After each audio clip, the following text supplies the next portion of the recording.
इस वक्त हम मौजूद हैं भारत नेपाल बॉर्डर पर। स्थान है सुनौली और नगर पंचायत सुनौली में चुनाव चल रहा है और एक ऐसे प्रत्याशी से हम आपको मिलवाने वाले हैं जिनके पास बहुजन समाज पार्टी का चुनाव निशान हाथी तो है, लेकिन बहुजन समाज पार्टी का सपोर्ट नहीं है। निवर्तमान चेयरमैन कामना त्रिपाठी और उनके प्रतिनिधि शिवम त्रिपाठी। शिवम भाई, सबसे पहले आप मुझे यह बताएं, बसपा से प्रत्याशी रहने के बावजूद क्या अमरमणि त्रिपाठी के परिवार से निकटता के कारण आपको बसपा का यह झंडा जो निशान है वह टेक्निकली रूप से तकनीकी रूप से मिला हुआ तो है, लेकिन फिर भी मिला हुआ नहीं है? देखिए, पहले तो मैं आपको यह बता दूं कि मुझे पार्टी में ज्वाइन कराया था स्वयं बहन मायावती जी ने। तो जिलाध्यक्ष को ये कोई ताकत नहीं है या कोई अधिकार नहीं है कि वो हमें पार्टी से निकाल पाएँ। और जहाँ तक बात रही मेरे बड़े भाई पूर्व विधायक माननीय अमनमणि त्रिपाठी जी की, तो उनसे मेरा रिश्ता है। आप यह बताइए ना कि मुन्ना सिंह जी, हमारे आदरणीय मुन्ना सिंह जी जब कांग्रेस से चुनाव लड़े थे तो क्या सपा में बैठे उनके सांसद भाई अखिलेश सिंह ने उनका प्रचार नहीं किया था? बिल्कुल किया था, लेकिन अब चलिए राजनीति के मुद्दे पर आते हैं। निकाय चुनाव में अभी हमने और भी प्रत्याशियों से बात की, उनका साफ साफ कहना था कि इस 5 साल में कोई विकास नहीं हुआ। दूसरी बात, क्या विकास नहीं हुआ अगर, तो उस विकास के मुद्दे पर सुधीर त्रिपाठी के वंशज और कामना त्रिपाठी के इस वक्त के प्रतिनिधि शिवम त्रिपाठी अपने विरोधियों को कैसे मात दे पाएंगे? साहब, पहले मैं यह बता दूं, जिस सड़क पे आप खड़े हैं वो भी सड़क मेरे पिताजी द्वारा या मेरे द्वारा बनवाई गई होगी। आप यहाँ जो जैसे लाइट देख रहे हैं जो जल रही है वो भी शिवम त्रिपाठी की देन है। तो और इन लोगों को शर्म भी नहीं आती है, जिस सड़क से ये लोग चल के जाते हैं वो बनवाई गई मेरे द्वारा है, उस पर चल के वोट मांगते हैं। पटीदारों का झगड़ा है सुनौली में। 3 पटीदार चुनाव लड़ रहे हैं। लोग कह रहे हैं गांव देहात के भाषा में कि कहीं जाई ओटवा त्रिपाठी परिवार में जाई।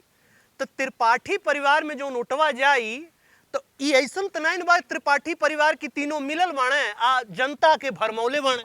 देखिए, आपको ये बता दें, त्रिपाठी तो 3 लड़ रहा है, लेकिन आपको अंतर यहाँ की जनता बता देगी कि एक त्रिपाठी उसमें से बंदूकधारी है जो भी से बंदूक लेके चल रहा है जनता को साइड करते हुए, और एक त्रिपाठी ऐसा है जो अपने आप को सर्वश्रेष्ठ समझता है, अपने आप को बाबा का दर्जा देता है। नेता कभी भी सर्वश्रेष्ठ किसी से नहीं हो सकते हैं। हमें हमेशा झुक के चलना रहता है, जनता के सम्मान में खड़े रहना रहता है। तो अगर आप यह दिखा रहे हैं मैं सबसे सर्वश्रेष्ठ हूँ तो जनता करारा जवाब देने जा रही है उन लोगों को। कोई ऐसा 5 काम गिनाइए जो आपके पिताजी ने और आपके द्वारा किया हुआ। देखिए, पहले तो ये सड़कें देख लीजिए, स्टेडियम देख लीजिए, अस्पताल देख लीजिए, स्ट्रीट लाइटें देख लीजिए। 4800 आवास मैंने बांटा है साहब, 4800 आवास। और कोई खड़ा होकर ये नहीं कह सकता है किसी से 8 आना रुपया लेने का काम किया हो मैंने। किन मुद्दों पर आप जनता के पास जा रहे हैं, जनता से आप किस तरीके की अपील करना चाहिए? देखिए, जनता के बीच में हम बस हाथ जोड़कर जा रहे हैं कि मेरे पिताजी ने अगर आपके लिए कुछ भी किया हो, मेरे द्वारा आपके लिए कुछ भी किया गया हो, तो आप सब लोग हमारे साथ रहें और हमें आशीर्वाद दें अपना।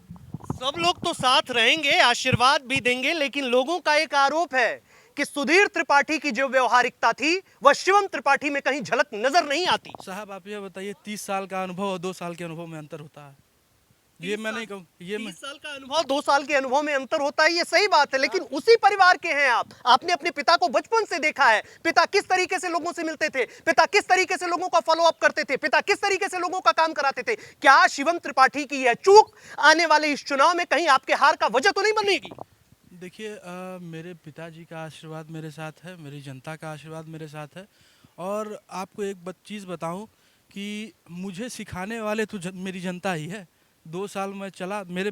अच्छा, आप ये बताइए, अखिलेश चाचा के तो एक ही चाचा थे, अखिलेश भैया के एक ही चाचा थे। हमारे पास तो 72 चाचा थे। उन्होंने कहा नीम है, किसी ने कहा आम है, मैं उसी में कन्फ्यूज़ रहा।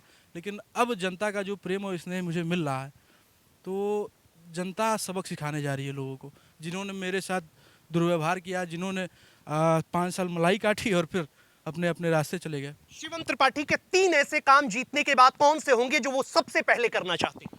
देखिए, सबसे पहले तो एक जिम सेंटर, एक मॉडल स्कूल और एक मॉडल अस्पताल, जो कि माननीय ब्रिजेश पाठक जी से, जो उप मुख्यमंत्री हैं उत्तर प्रदेश शासन के, उनके पैड पे वो पहले से स्वीकृत है, लेकिन हमारे माननीय विधायक जी ने उसे रोक के रखा है कि जब उनका चेयरमैन बनेगा तब करवाएंगे। अच्छा, आपने ये सारी समस्याएं बताई, अब 3 समस्याएं मैं आपको बताता हूं। सोनौली में जब हम सफर कर रहे थे तो हमें जाम की समस्या से जूझना पड़ा। सोनौली में जब हम ऊपर देखते हैं तो तारों का मकड़जाल यहां दिखाई दे रहा है। देखिए, आपके सामने देखिए, कटिया लगाना और तमाम चीजें करना, वो जो अत्याधुनिक जो तार दौड़ रहे हैं, जो प्लास्टिक कोटेड तार दौड़ रहे हैं, वो कहीं सोनौली में नजर नहीं आ रहे हैं। क्या यह सुधीर त्रिपाठी की विफलता है कि 5 साल के कार्यकाल के दौरान, कामना त्रिपाठी के साथ रहने के दौरान और 2 साल से स्वयं नेतृत्व करने के दौरान यह चीजें वो नहीं ला पाए? साहब, क्या कोरोना काल सिर्फ हमने झेला था?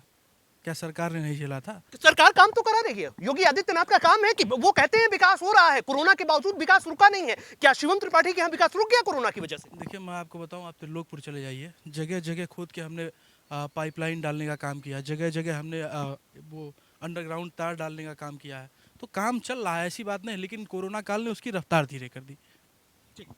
कोरोना काल ने रफ्तार धीमी की, आने वाले समय में मैं विकास करूंगा। यह थे सुधीर त्रिपाठी के पुत्र और कामना त्रिपाठी के प्रतिनिधि शिवम त्रिपाठी के बोल। क्या जनता इस पर विश्वास कर पाएगी या नहीं, यह तो आने वाली 4 तारीख बताएगी।